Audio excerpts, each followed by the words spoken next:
Mambo vipi mpenzi na mtazamaji?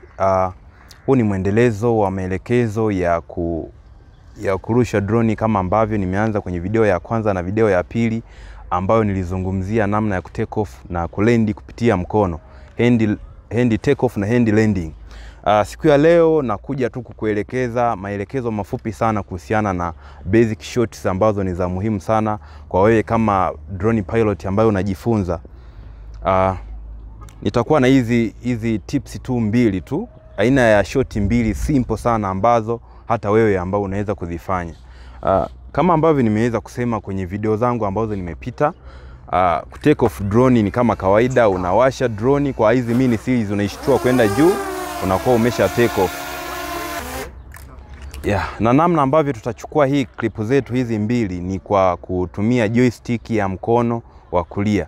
Kitu cha kwanza ambacho tutafanya baada ya kuwa tume take off, tutaangalia ile height ya subject wetu, either ni mtu au ni jengo, kitu chochote. Hii shoti inahusisha tu joystick ya mkono wa kulia tu, yani ni kwenda mbele, drone kwenda mbele au drone kurudi nyuma, kama ambavyo nitafanya demonstration kidogo hapa.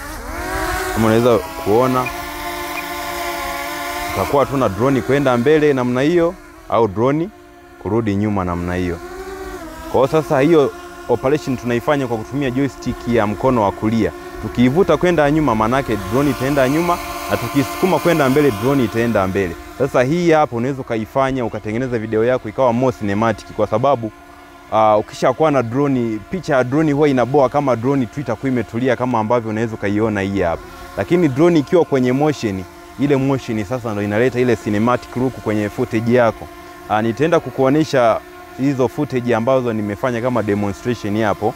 Kwa hiyo vitu ambavyo utavizingatia tu kwenye kufanya hizo clip ni kusukuma drone yako au kuipush kwenda, kama ni kwenda mbele au kurudi nyuma, tumia nguvu ndogo sana ili drone yako iweze kumove taratibu sana, kama ambavyo unaweza kuona ya kwangu ninavyoipeleka hapa.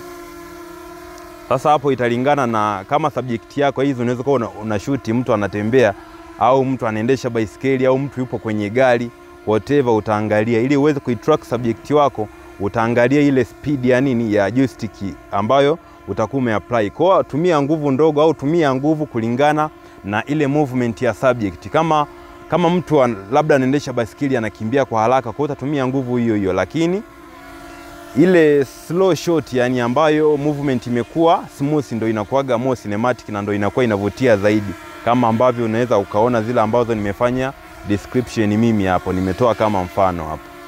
Tukutane kwenye video nyingine, pamoja sana.